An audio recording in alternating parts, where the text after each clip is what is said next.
Bonjour tout le monde. Alors, c'est la suite de mon vidéo précédent qui va s'appeler le vidéo numéro 2. Et ce que je vous demande, c'est surtout de partager parce que ces vidéos-là sont faites dans un seul but, c'est de créer un manifeste. Et un manifeste, je vais vous lire ce que c'est. C'est un document ou une déclaration publique qui exprime des idées, des principes, des objectifs ou des intentions, souvent dans un contexte politique, artistique, social ou idéologique. Il vise à rallier des gens autour d'une cause, à clarifier une vision ou à provoquer un changement. Moi, dans ce manifeste-là, je vais vous rappeler que Legault avait dit il n'y a pas longtemps, nous allons consulter le peuple. Legault n'a pas consulté personne parce que Legault ne consulte pas personne. Il l'a dit souvent, c'est lui le boss, c'est lui qui décide. Mais peut-être que nous autres, le peuple, nous avons peut-être des choses à dire et il a bien dit qu'il était pour remettre de l'argent dans les poches des contribuables. Et Carney aussi a dit ça. Donc moi, ce que je viens vous proposer, c'est qu'il y a beaucoup d'endroits où on peut aller chercher de l'argent et le garder dans nos poches. Donc, ce que je cherche, c'est d'avoir l'aide de vous autres, ceux qui sont capables, qui veulent s'investir un peu pour composer le manifeste, parce que je ne veux pas être la seule à le faire. Et quand le manifeste va être complété, eh bien, on va envoyer le manifeste à un endroit, signé par vous autres, comme quoi que vous, oui, vous réclamez ça. Avant de dire partout où on peut aller réclamer, j'ai des petites choses à vous transmettre.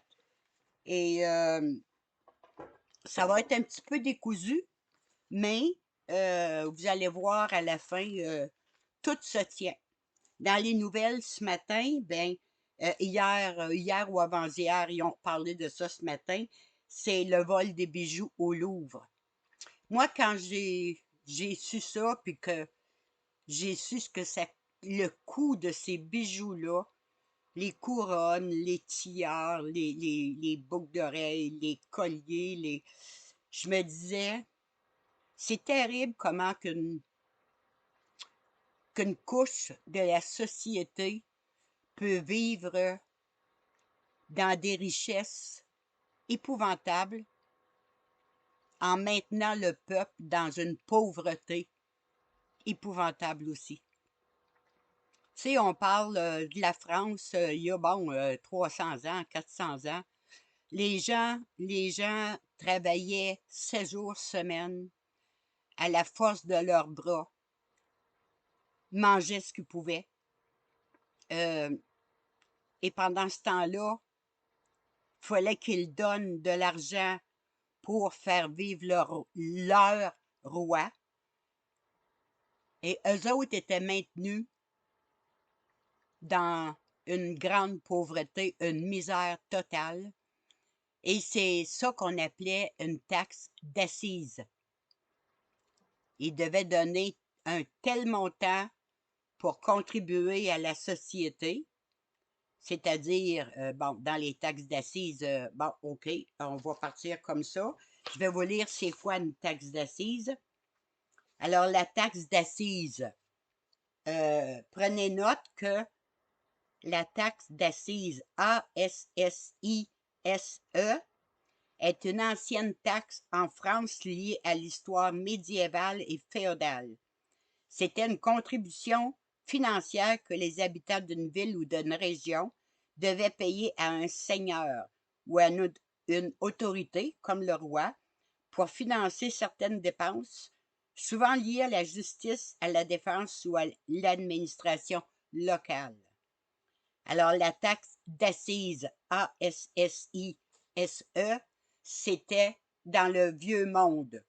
Et une grosse partie de ça, ça vous l'avez tous vu dans des films, était pour maintenir la cour royale avec des bijoux d'un prix exorbitant pour leur bal et le maintien de leur image au détriment de la population.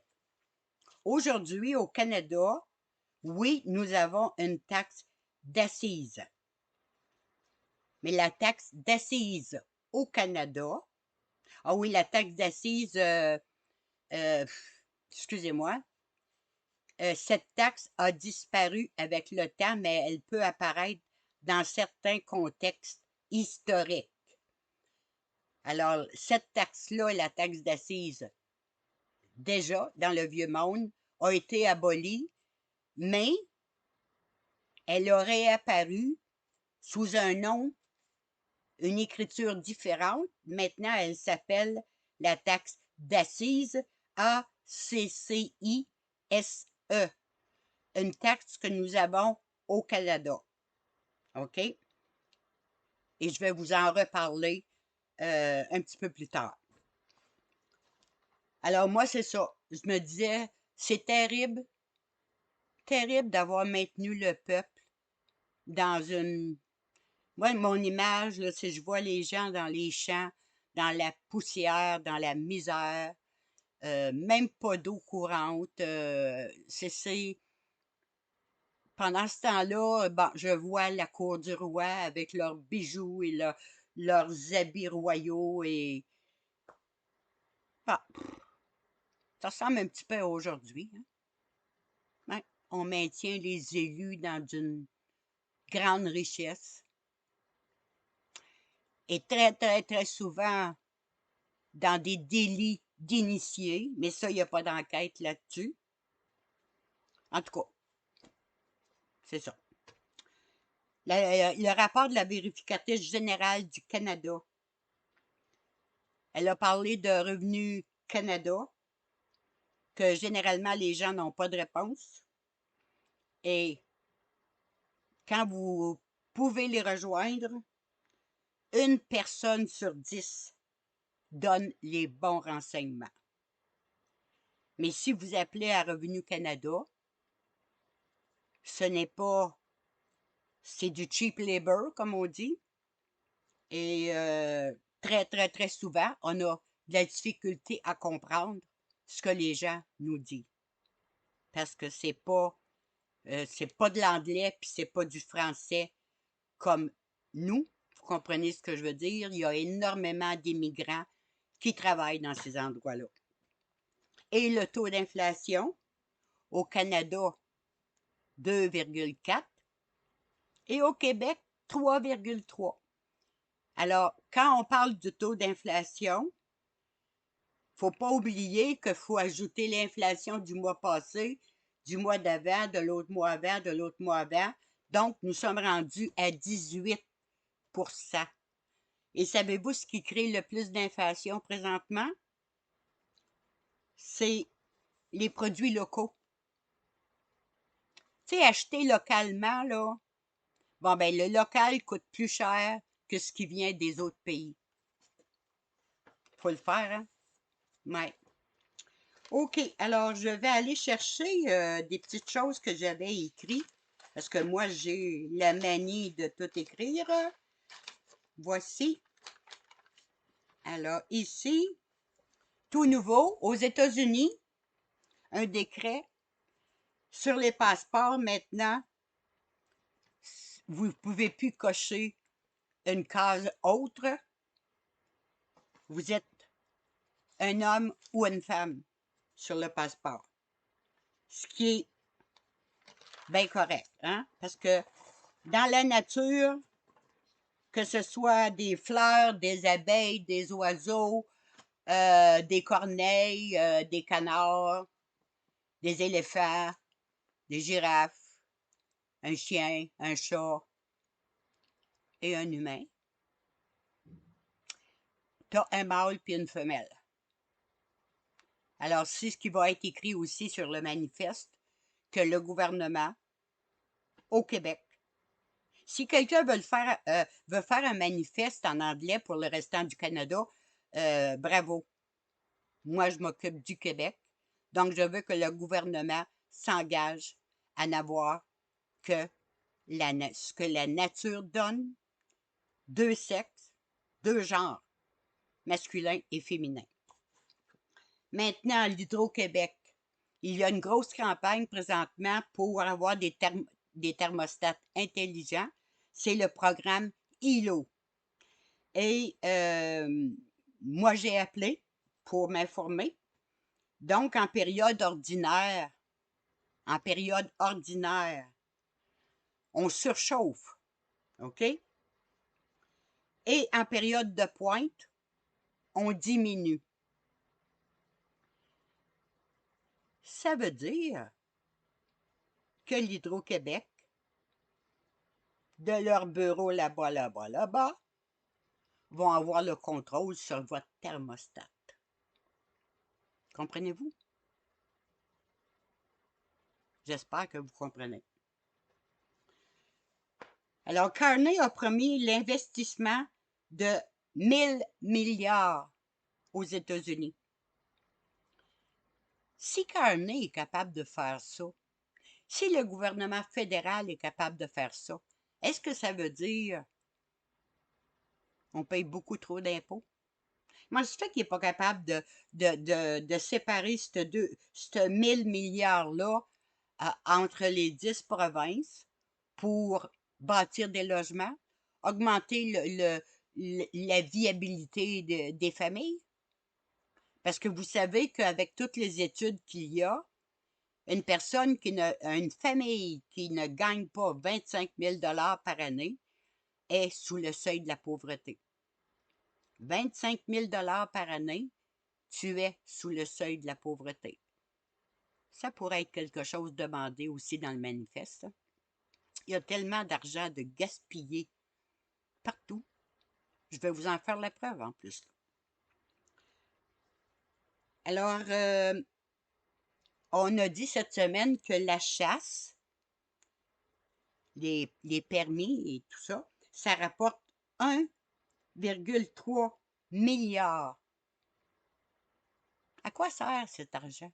Est-ce que c'est ça qui s'en va en Ukraine? Est-ce que c'est ça qui paye tous les voyages de Carney partout à travers le monde où il n'y a même pas besoin d'être là? Ça pourrait pas être investi ailleurs, cet argent-là, quand tous les ponts tombent? Je me pose tellement de questions. Puis j'aimerais ça que vous soyez là pour qu'on puisse trouver une réponse. Comprenez-vous?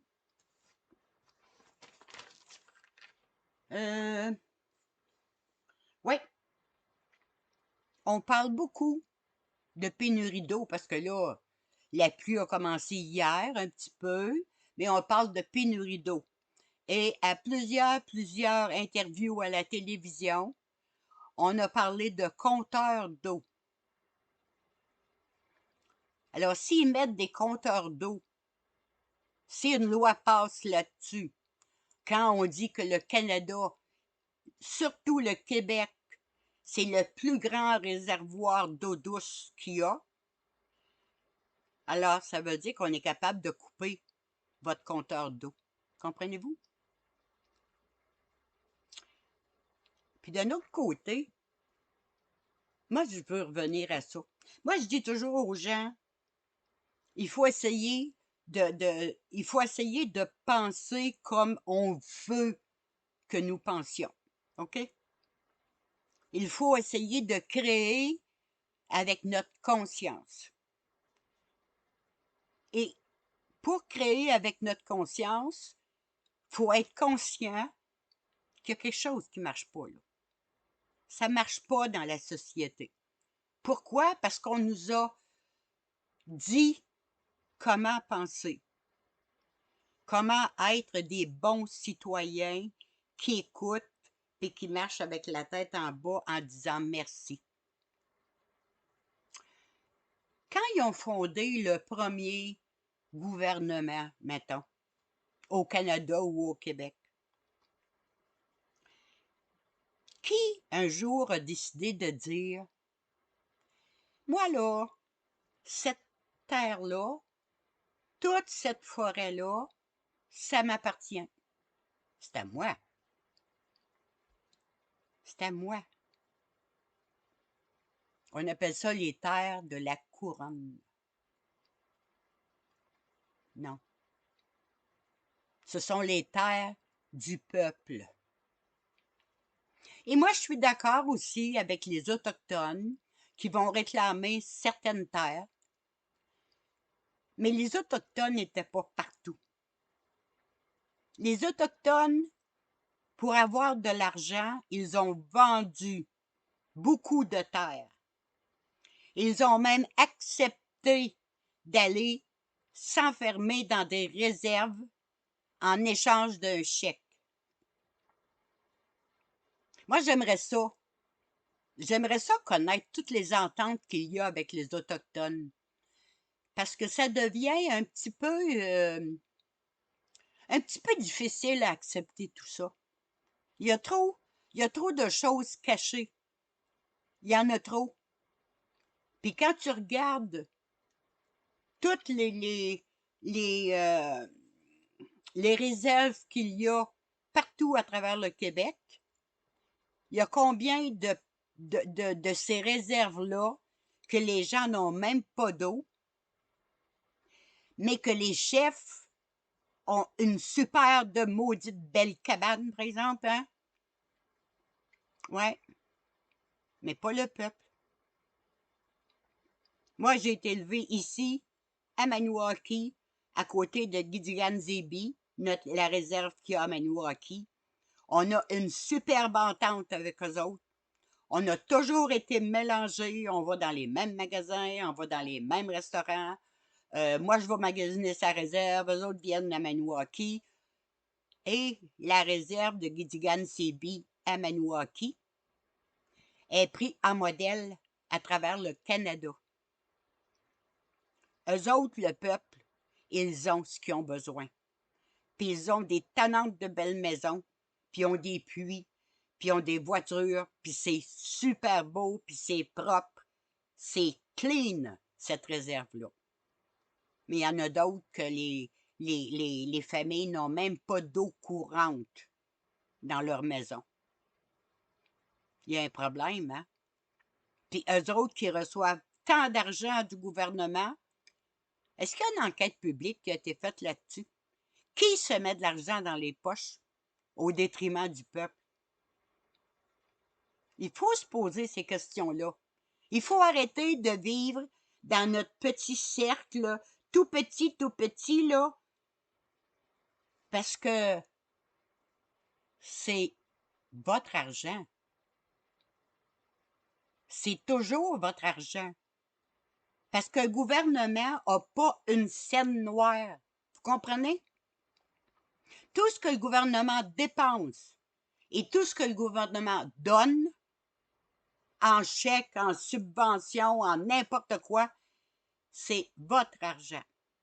Et est-ce qu'on peut, à partir d'aujourd'hui, commencer à s'intéresser où va mon argent? Où est-ce qu'elle va, mon argent? Et demander des comptes. Et c'est ça, le manifeste que je veux mettre sur pied. Donc, on continue. OK, vous savez que je vais juste revenir un petit peu. Oubliez pas, hein? Pénurie d'eau, compteur intelligent pour connecter vos maisons. Pensez-y, là. Vous ne pourrez plus laver vos voitures. Puis s'il est 3 jours sans mouiller, vous n'aurez pas le droit de faire de lavage. Pensez-y. Je vous dis pas de gaspiller. Pensez-y. Bon, le réseau de la santé, je reviens là-dessus. Alors, pour mettre le réseau de la santé à jour avec un système informatique, juillet 2024, c'était prévu 96 millions. Ils sont rendus à 725 millions. Là, ils ont arrêté.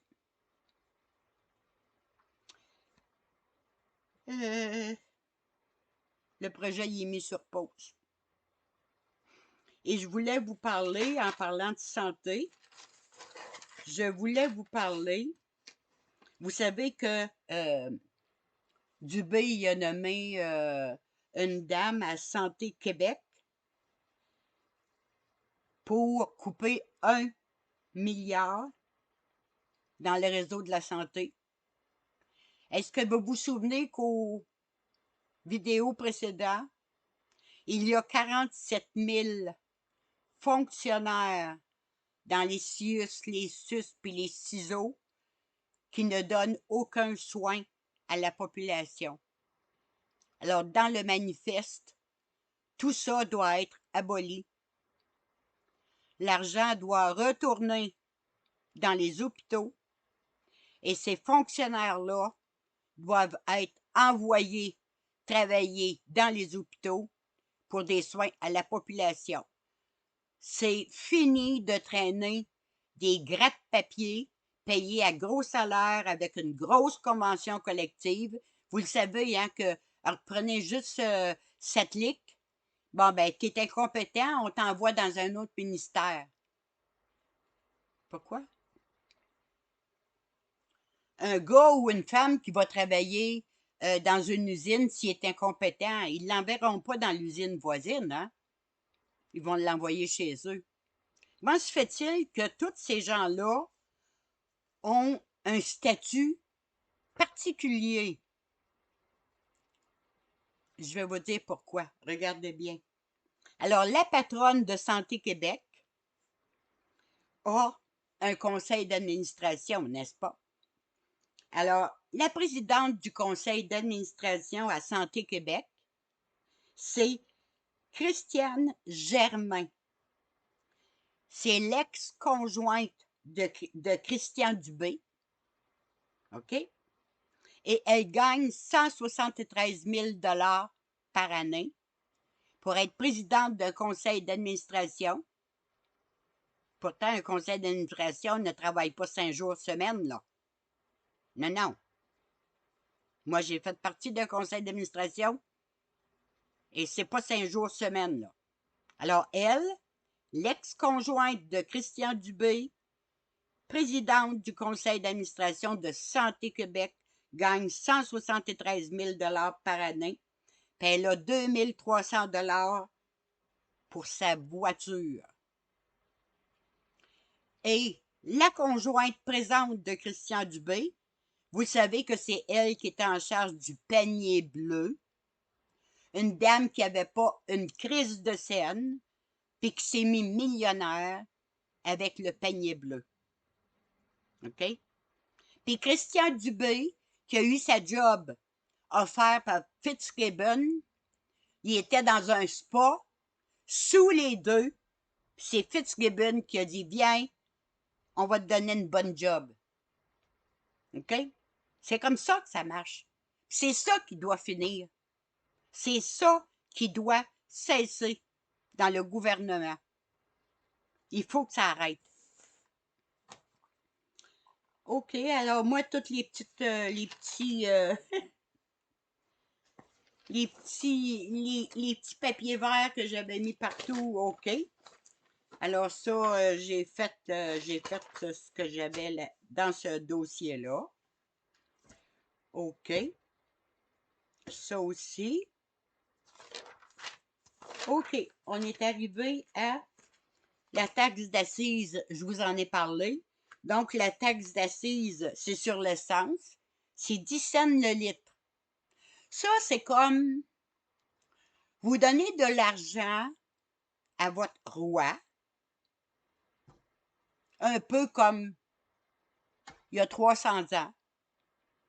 Et une taxe d'assises aussi peut être prise comme si tu as une compagnie, alors tu dois donner une taxe d'assises au gouvernement pour qu'elle te donne le droit de vendre ton produit. Alors, ton produit, en plus de payer la taxe d'assises, ben parce que toi, en tant que consommateur, tu la payes. Tu vas payer la TPS et la TVQ. Tu comprends? Alors, c'est ça la taxe d'assises. Maintenant, moi, je pose toujours mes questions sur X, euh, Grog. Grog. Et c'est toujours les taxes d'assises, mettons pour le pétrole, l'essence. Ils disent que c'est. Bon, lui, ils me disent que c'est comme une taxe hypocrite parce que, bon, cette taxe aide à financer les routes, mon œil, à décourager la surconsommation de carburant. Ça, c'est comme, bon, ben, tu vas aller revirer au bout de la route là-bas, puis tu vas revenir, puis tu vas retourner, puis tu vas revenir pour brûler de l'essence. Ils nous prennent pour des fous, hein? Ils nous prennent vraiment pour des fous. Donc, il y a une taxe d'assises de 10 sous sur l'essence. Moi, j'appelle ça la taxe d'assises, ils disent ici, souvent qualifiée de taxe hypocrite. Bon, maintenant, euh, j'ai posé des questions aussi sur la boisson, parce qu'il y a aussi des taxes sur la boisson et sur les cigarettes. Parce que s'ils enlevaient, mettons, si les gens arrêtaient de boire, le gouvernement perdrait énormément d'argent. Et la SAC, ben, c'est une grosse vache à lait pour le gouvernement. Et ils font de la publicité. Pourtant, la boisson, quand tu bois, si tu prends ton auto, il y a énormément de suites à ça. C'est que la boisson coûte très cher à la société en perte. Perte de vie, divorce, perte de travail, suicide, euh, des faillites, l'abandon de famille, l'abandon d'enfants, tu vas te ramasser itinérant, tu pourras plus. Bon, il y a énormément de suites à l'alcool. Mais ils disent que si le lobbying, il faut qu'il continue à, à faire boire les gens. Puis, c'est un peu comme les casinos. Il y a de la publicité sur les casinos. Combien de personnes perdent tout à cause des casinos? Mais les gouvernements continuent à faire de la pub pour te rappeler que les casinos existent, comme si tu ne le savais pas. J'ai pas pu avoir, mettons, il y a trop de boissons différentes. J'ai pas pu avoir combien ça coûte, dans le fond, euh, faire une bouteille de n'importe quoi. Mais j'ai réussi, avec eux autres, à voir combien ça coûte un paquet de cigarettes. Alors, un paquet de cigarettes, dans le fond, euh, mettons, un paquet. Alors, vous avez une taxe d'assises de 3,32 $. Vous avez une taxe provinciale de 4,18 $ et vous avez de la TPS 70 sous. Donc, en tout et partout, sur un paquet de cigarettes, vous avez pour 8 $ de taxes. Et on dit qu'un paquet coûte en moyenne entre 13 et 15 $. Et sur un, une cartouche de cigarettes, ça veut dire 200 cigarettes qui coûtent 143 $. Mais non, aujourd'hui, je l'ai ici, un carton de cigarettes coûte 146 $. Alors, il y a 90 pièces de taxes sur une cartouche à 146 $. Il y a plus de taxes que le reste. Et encore là, le gouvernement essaye de te dire arrête de fumer parce que c'est mauvais pour ta santé. Mais si les gens arrêtent de fumer, alors ils vont vous taxer sur un autre côté parce qu'ils ont besoin de cet argent-là. Maintenant, l'essence, comme je vous disais, je leur ai demandé qui est le plus gros vendeur d'essence et qui sont les actionnaires. Donc, c'est Ultramar, le plus gros vendeur d'essence. J'ai demandé de toutes les compagnies qui vendent le gaz à la pompe, quelle bannière fait le plus de ventes et à qui appartient cette bannière. Alors, c'est Ultramar, qui est aussi Golden Eagle, Sergaz, Sonoco et les dépanneurs Express. Et je leur ai demandé, est-ce que le Québec est autonome en pétrole? Non, il n'est pas autonome, mais il pourrait l'être parce qu'il y a énormément de pétrole au Québec. Et dites-vous une chose, Rockefeller a fait de l'argent avec ça parce qu'il a fait à croire à tout le monde que le pétrole, c'était très rare. Il y a du pétrole partout. C'est naturel, le pétrole. Et vous pouvez faire du pétrole avec plein d'affaires. Donc, Rockefeller, lui, il voulait vendre le plus cher possible parce que c'était une denrée rare, mais non, ce n'est pas une denrée rare et le Québec pourrait être autonome côté pétrole. Donc, les principaux actionnaires, ben là, tu as Fidelity Investment, Fidelity, tu as Vanguard, naturellement. Mais c'est tout, il n'y a pas c'est toutes des compagnies. Mais qui fait partie de ces compagnies-là? Ben, c'est dur à trouver. Un peu comme Carney. Carney, c'est l'actionnaire principal de Tim Hortons. Alors, si vous voulez faire mal à Carney, arrêtez d'aller chez Tim Hortons. Maintenant, j'ai demandé aussi concernant est-ce qu'on est autonome concernant le porc et le bœuf. Donc, voyez-vous, concernant le porc, on exporte notre porc vers 72 pays. Aux États-Unis, à la Chine et au Japon principalement. Pourquoi est-ce qu'on exporte du porc si on n'est pas autonome? Écoutez, vous allez rire là, mais il fait extrêmement chaud ici dans ma maison, là, c'est terrible, là. Je vais enlever, je vais enlever une épaisseur parce que c'est pas endurable. Ah, ben, excusez-moi, j'aime pas ça. Allô, ma cocotte. OK.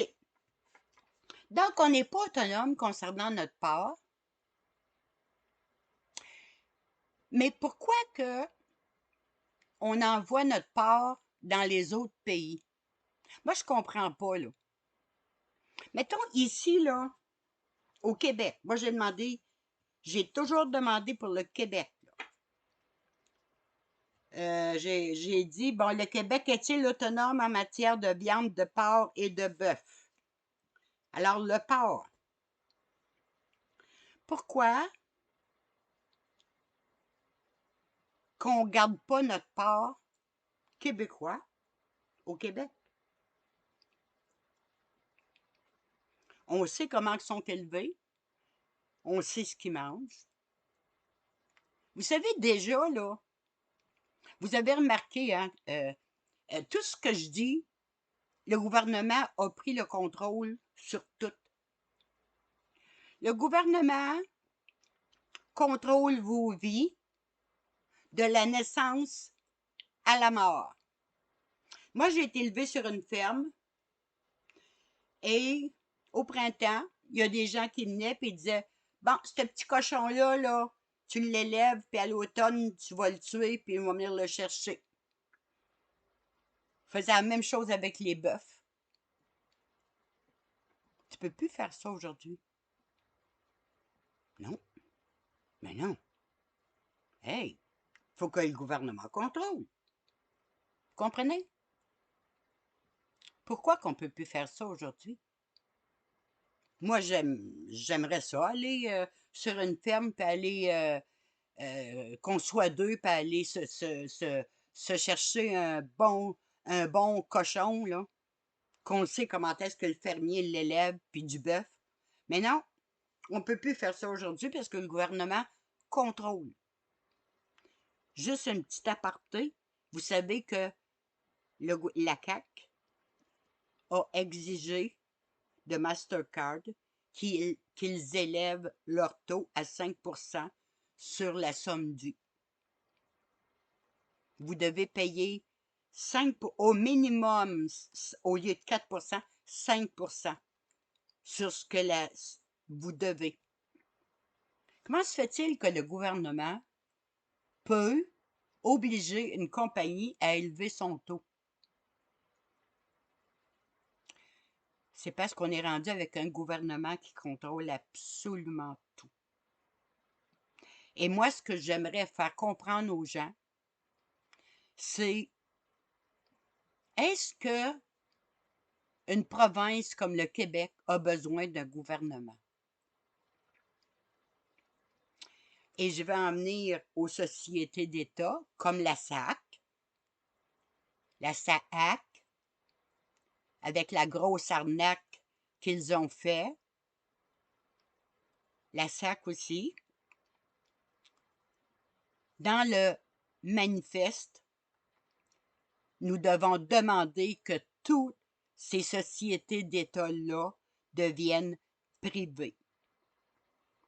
Le gouvernement n'a pas à être propriétaire de ces compagnies-là. Alors, à la SAC, SATLIC, si ça avait été un propriétaire privé, ça n'aurait pas eu lieu. Et une autre chose, quand on dit qu'on va remettre de l'argent dans les poches des contribuables, quand vous avez passé votre permis de conduire, vous l'avez payé, que ça fasse 5 ans, 10 ans ou 20 ans, vous l'avez payé. Si vous n'avez pas perdu votre permis à cause de plein de raisons, vous n'avez pas à renouveler un permis de conduire à toutes les années. Vous l'avez, votre permis. Et vos plaques, c'est la même chose. Si vous gardez votre voiture, 5 ans, 10 ans, vous avez des plaques, donc vous n'avez pas à renouveler des plaques. Puis premièrement, vous ne renouvelez même pas vos plaques, c'est juste un papier. Ils font même plus de plaques. Vous gardez votre vieille plaque. Alors ça, c'est de l'argent qui va être remis dans les poches des contribuables.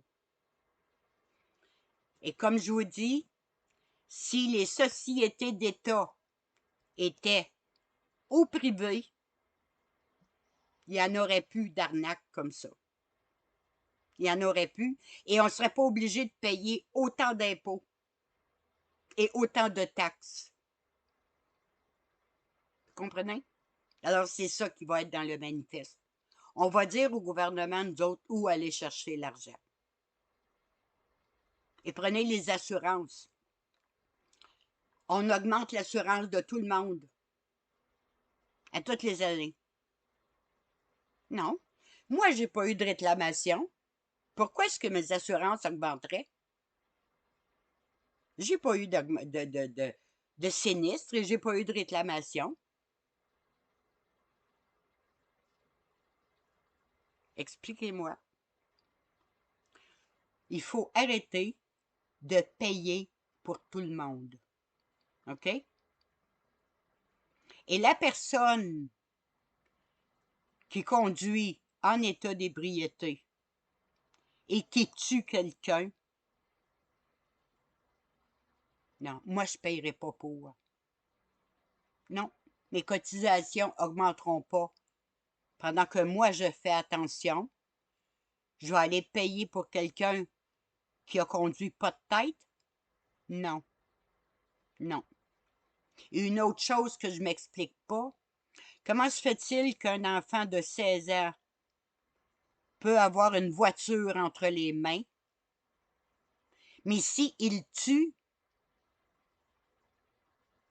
il va passer en cours pour les mineurs?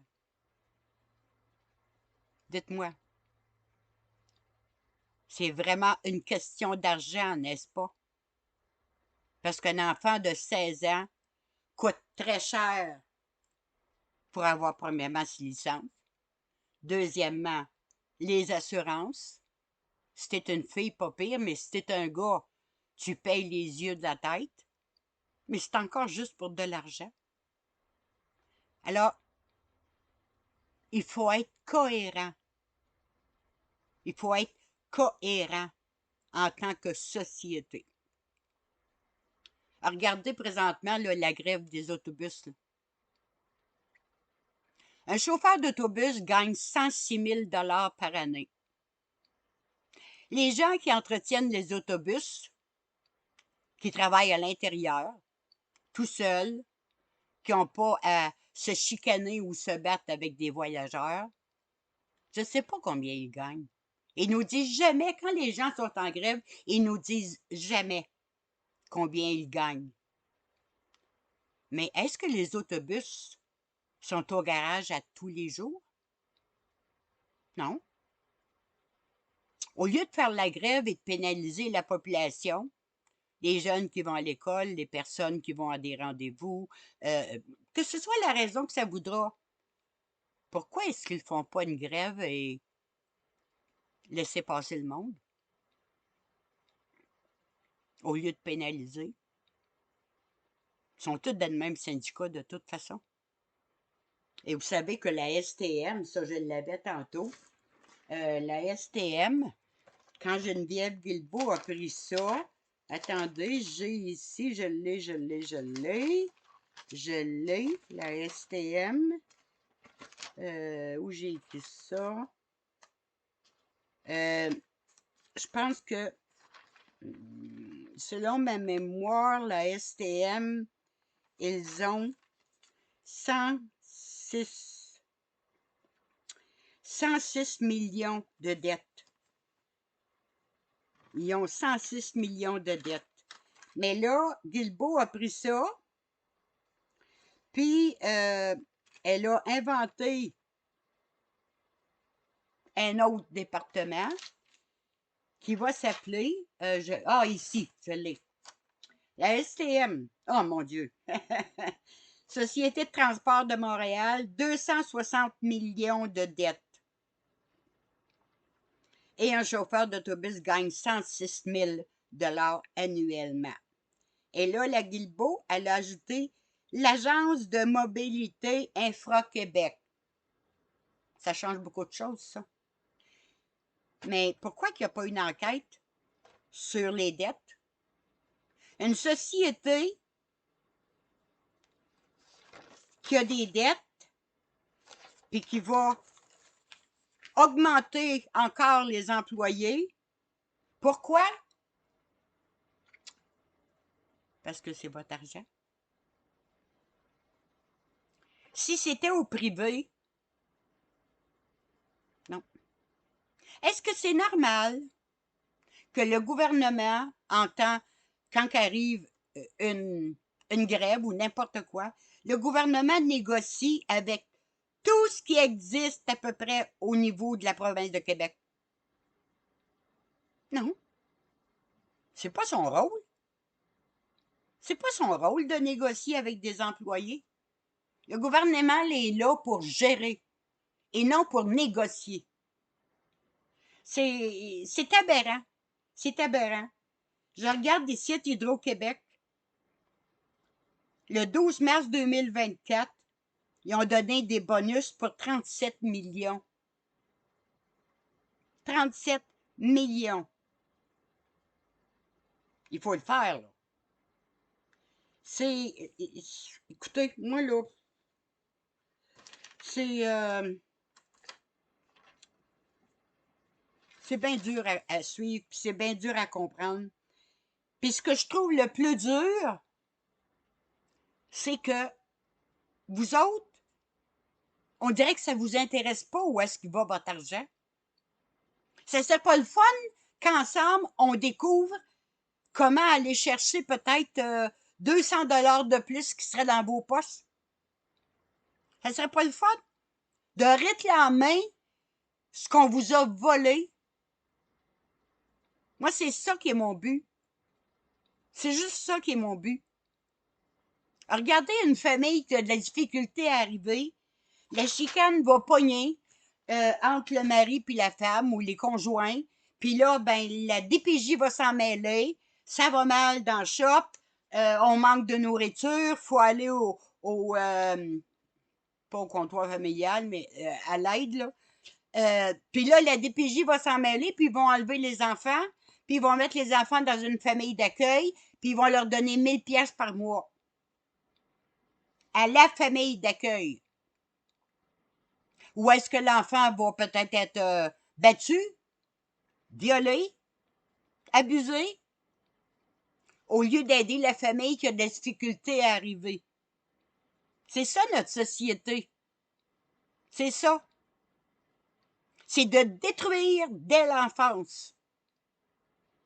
Alors moi, ce que je vous demande pour aujourd'hui, je suis rendue à 46 minutes. J'ai pas eu le temps de vous parler de tout ce que je voulais.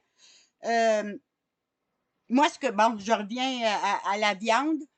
Je demande qu'il n'y ait plus aucune viande de porc ni de bœuf qui soit envoyée dans les autres pays.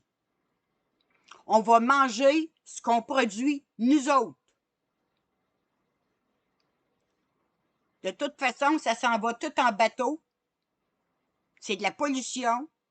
Nos mers sont tellement polluées. Fait qu'on va garder notre viande ici. Les premiers ministres, eux autres, ils sont fins, eux autres, ils veulent tout donner ailleurs, puis nous autres, ils vont nous emmener du porc ici, et qui sont tous nourris à la bullshit. Non. On va garder nos produits ici au Québec. Vous savez qu'on mange beaucoup de fruits qui viennent du Mexique. Nous autres, ici, on n'a pas le droit au glyphosate. Là-bas, ils ont le droit. Donc, on en mange. Vous comprenez? C'est comme les chemtrails. Premier article qui va être sur le manifeste. Fini les chemtrails au-dessus du Québec. C'est fini. Parce qu'avec Fly Radar, on est capable de suivre tous les avions qui font de l'épandage. Vous prenez le numéro de l'avion et tout le monde va se faire un devoir d'écrire à la compagnie en disant qu'on va les poursuivre. C'est fini. L'épandage de chemtrails au-dessus du Québec. OK? Donc, on est rendu à 48. Moi, ce que je vous demande, c'est participer avec moi pour construire le manifeste. Je ne veux pas le faire toute seule. Je veux que ce soit vos idées à vous autres. On est capable de se rejoindre sur Zoom, sur n'importe quoi. On est capable de se rencontrer virtuellement et on va composer le manifeste. Donc, partagez beaucoup. Envoyez ça à tout le monde. Envoyez à tous les clubs que vous connaissez, aux personnes âgées. On a besoin de l'aide de tout le monde. OK? Alors, comme je vous ai déjà dit, moi, je mets ma tête sur le bio. Donc, je vous demande de faire votre bout, vous autres aussi. Bonne journée. Le 3e va suivre encore. Merci. Bonne journée.